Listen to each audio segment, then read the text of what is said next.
Praise lord. Good morning.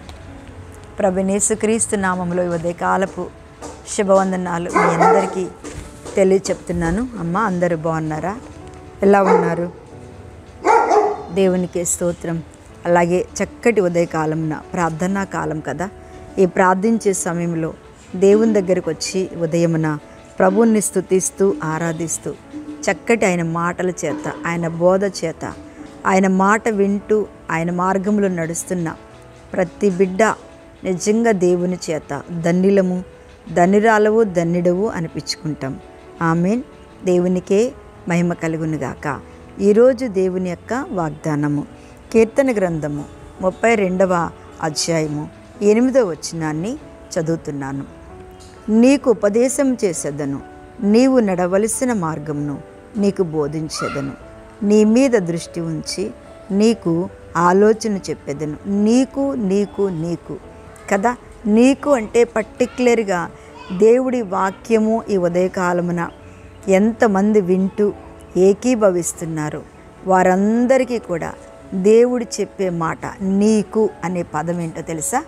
నాకు. చూటిగా దేవుడు ఈరోజు మనతోటి మాట్లాడుతున్నారు. ఎన్నోసార్లు మనము ఏంటంట దేవుని ఉపదేశాన్ని వినకుండా, దేవుని మాట వినుకోకుండా, దేవుడు చెప్పింది మనం చేయకోకుండా అనేక మార్లు మనము తప్పిపోతూ ఉంటాము, తొలగిపోతూ ఉంటాము. అనేక మార్లు మనము దేవుని చేత ఎందుకంటే మార్గము విడిచి తిరిగే పరిస్థితులు మన జీవితంలో ఎదురవుతాయి. అందుకనే చక్కగా చెప్తున్నాడు దావీదు భక్తుడు, ఇదిగో నీకు ఉపదేశం చేసేదను. ఏంటంట ఉపదేశం? ఒక టీచర్. మన దేవుడు మంచి టీచర్, మంచి బోధకుడు కదా ఆయన. అందుకని చక్కటి ఉపదేశం. ఎలాంటి ఉపదేశం అంటే శ్రమ వచ్చినప్పుడు తొలగిపోబాకు, శోధన వచ్చినప్పుడు కలవరపడబాకు. ఆయన సిలువలో మనకు నేర్పించిన ఆ ఉపదేశం ఏంటంటే ఓర్పు నేర్పించాడు, తర్వాత సహనము నేర్పించాడు. అందుకని అంటారు ఓర్పు సహనము నేర్చుకో. అందుకే నీకు ఉపదేశం. ఎప్పుడు ఓర్పు? శ్రమ వచ్చినప్పుడు, కష్టం వచ్చినప్పుడు, ఆ బాధ, వేదన, నిందలు మన మీదకి వచ్చినప్పుడు, అనేకులు మనల్ని చూడలేనప్పుడు కూడా మనం దేవుని సన్నిధిలో చక్కగా ఏమంటారంటే నీకు ఉపదేశం చేసేదను, నీవు నడవలసిన మార్గము నీకు బోధించేదను. మనం అనుకుంటాం చాలాసార్లు నడక నా ఇష్టం, నా కాళ్ళు, నేను ఇష్టం వచ్చినట్టు నడుస్తాను, నాకు అన్నీ ఉన్నాయి, నాకు ఆరోగ్యం ఉందని అనుకుంటాం. కానీ అందులో చాలా పొరపాటు ఉంటుంది. దేవుడు అందుకే చెప్తున్నాడు నీకు ఏమి నేర్పిస్తాడట? ముందు ఉపదేశం నేర్పిస్తాడు. ఆ ఉపదేశంలో ప్రేమ అనే అక్షరాలు రెండు మన జీవితంలో ఉండాలి కదా.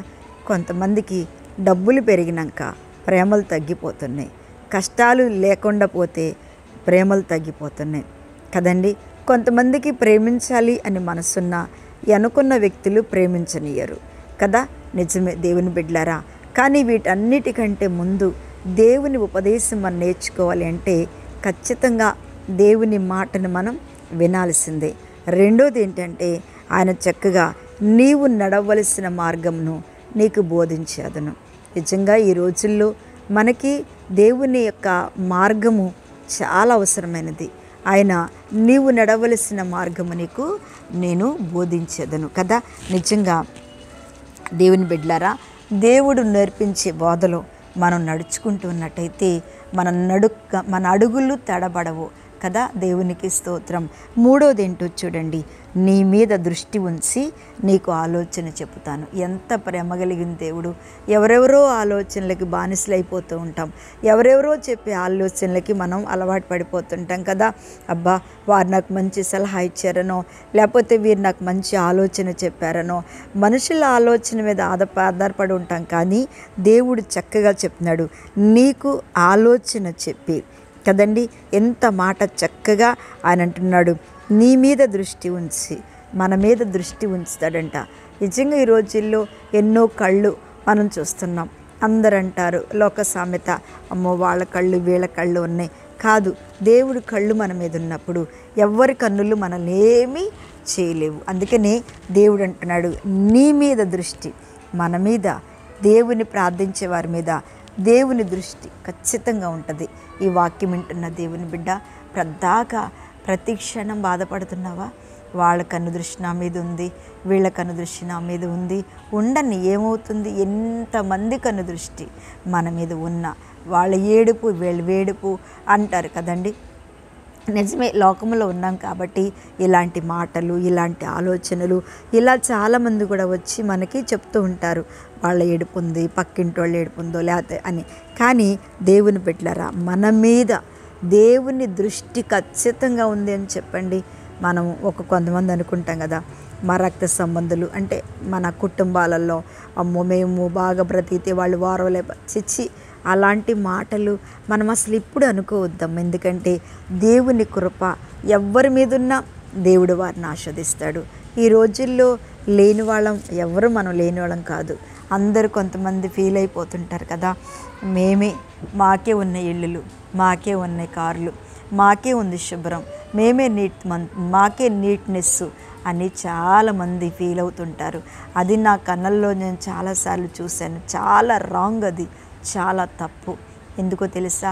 అలా గనక మన దేవుడు మనల్ని చూస్తే మనం ఈ రోజున ఎలా ఉండం. కొంతమంది వాళ్ళ ఇంటి స్థితిగతులను మర్చిపోయి మంచి ఇంట్లోకి వచ్చినాక వాళ్ళను కూడా మర్చిపోయి అబ్బా మా ఇల్లు ఎంత శుభ్రంగా ఉంది, మేమెంత శుభ్రంగా ఉన్నాం, మేమెంతో ఉన్నత స్థితిలో ఉన్నాం అనుకున్నాం. చాలా రాంగ్ అది.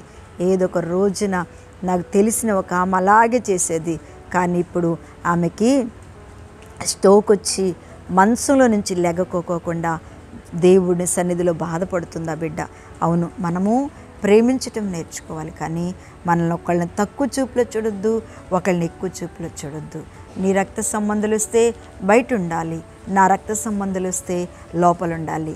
ఎలాంటి దృష్టి కూడా మన మీద కలిగి ఉన్నామంటే ఖచ్చితంగా దేవుని దగ్గర మనం తీర్పు చెప్పవలసి వస్తుంది. అందుకని అంటున్నాడు ఆయన, బుద్ధిజ్ఞ ఆయన నీ మీద దృష్టి ఉంచి నీకు ఆలోచన చెప్పే దేవుడు, ఆశీర్వదించే దేవుడు ఆయన, ఉపదేశం చెప్పే దేవుడు ఆయన, నడిపించే దేవుడు ఆయన.